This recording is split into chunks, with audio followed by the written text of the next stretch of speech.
Welcome to your season of joy and rejoicing. It is a season of openings, celebration, and fruitfulness for you. Sorrow may endure for a night, but joy comes in the morning. Welcome to the morning season. Heaven is backing you. It is the end of the morning sorrow and limitation. You are set for gladness. Good tidings shall be your lot all throughout this season. Rejoicing and celebration. It is an end to stagnation, an end to sorrow, an end to empty handedness, an end to rejection, an end to shame and reproach. This is a season of laughter for you and all that concerns you. Your long-awaited season of joy and laughter is here, and every tear is beginning to dry up, so laugh and rejoice. The Lord is doing something unimaginable and unbelievable in your life and that of your loved ones, and He's saying to you, it is time to laugh. God is saying to you today that whatever it is that is in your life that represents tears, sorrow, and pain is gone and gone forever. It will never be seen again in your life because it is your turn and your time to laugh. Be strong, for the Lord will make you smile and laugh again. He will change and turn around that situation that is a source of pain to you, and when He does that, you will surely smile. God is not a God that lies, fails, or changes. He is the same yesterday, today, and forever. And He did wonderful things in the lives of people in the days of old, as we can see through the Bible. And if God turned their tears to laughter, He will also do the same for you and even more. Psalm chapter 126 verse 1-2 says, "When the Lord turned again the captivity of Zion, we were like them that dream. Then was our mouth filled with laughter, and our tongue with singing. Then said they among the heathen, the Lord has done a great thing for them." This passage is talking about the way the children of Zion, which are the Israelites, felt after the Lord wiped their tears away. He turned again their captivity from captives in the hands and mercy of their captors to free people, in a way that they felt it was not real. The Lord will make you laugh as their tongue were filled with laughter. The Lord will fill your mouth with laughter. Watch out, because it is your season to laugh. Let us go through the Bible and look at a few people the Lord wiped the tears from their faces and made them laugh. And I believe that if you key into this beautiful work of the Lord in their lives, the Lord will do the same for you, and you will not miss out in your season of laughter, because it is here, it is now, and it has come. Let us start with the Shunammite woman in 2 Kings chapter 4 verse 8-17. She was a great woman in her days. If it was about wealth, she sure had it. She helped Prophet Elisha, fed him, created a good space for the man of God in her house. Despite all these things she did, there was still something in her life that caused her pain and tears. She had no child, and her husband would not want to sleep with her female servants. It caused her so much pain that even when the prophet was blessing her by saying she will have a child, she told him not to raise her hopes up because she never saw that child coming. After the child was born, we saw that one day he died. The Shunammite woman was in pain. She was vexed because of the death of her child, and so she took him to the prophet. We all know what happened. The Lord wiped her tears away, brought her little boy back to life, and made her smile once again.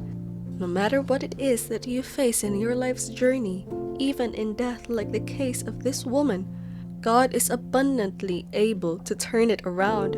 He will make you smile in due time, as He did for the Shunammite woman.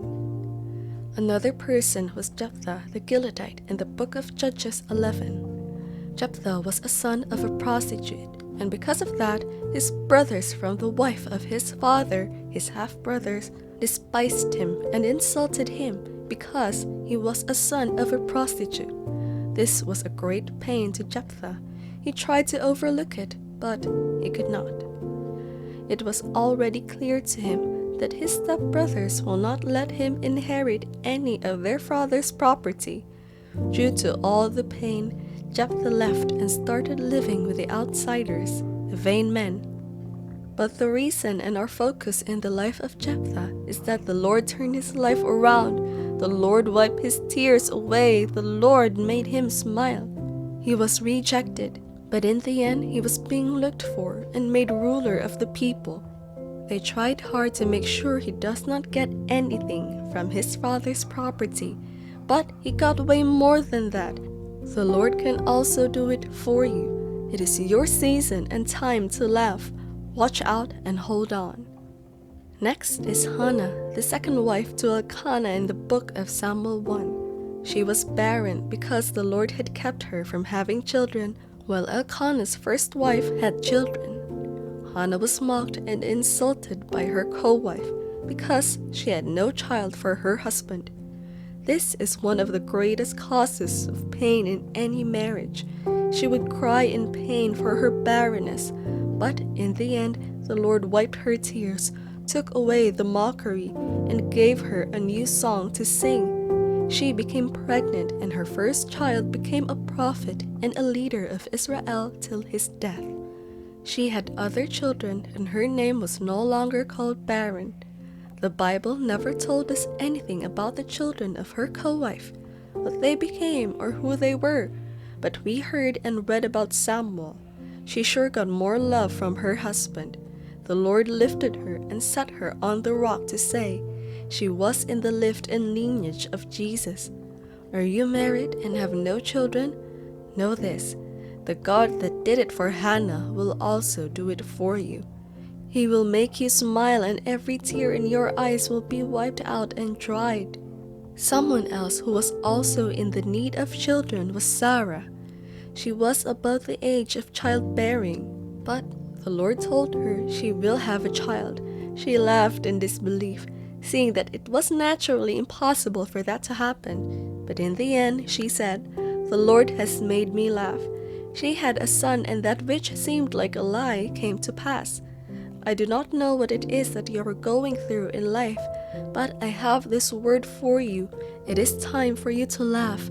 No more tears, but rejoicing and laughter. Is it in your needs as a student, a daughter, a son, a husband, wife, as a worker, or as parents? School fees, clothing, shelter, job, whatsoever, just name it. God is wiping away your tears and making you laugh. Do you remember the story of the wedding at Cana of Galilee? That couple was about to be disgraced and put to shame because their resources finished. The wedding wine finished. Thank God Jesus was present at that wedding. He wiped their tears, took away shame, and made them laugh by providing more wine from water. It could have been a very big disaster that Jesus turned into a miracle. What would the waiting guests have drunk as wine if Jesus was not there? But Jesus was there and everything turned around. The Lord will do the same for you if you call on Him. It is your set time. It is your season to laugh. Lastly is the story of Job. This book of the Bible contains his emotions, his pain, his tears, and the rest. Job lost everything he had. Love from his wife during his period of pain, friends, his sons and daughters, his livestock, his wealth. In general, all he had was lost. He suffered pain, he cried, he endured them all, even though it was deadly. Hardly will you find a man still standing after such a great loss. He carried on in his service to the Lord, and at the end of everything, at the end of all the pain and suffering, came laughter, joy, and everything he lost was recovered. God is great and His ways are mighty. He did great works in the lives of all these people, Jephthah, Hannah, Sarah, the Shunammite woman. And He is saying to you that He can do the same for you. Remember, God can do just what He says He will do. So do not give up on Him, because He will not. He will never give up on you no matter the circumstances. It is your time to laugh. The Lord is visiting you, and He will give you testimonies. Grab yours, hold on to it, and you will celebrate and laugh at the end of it all.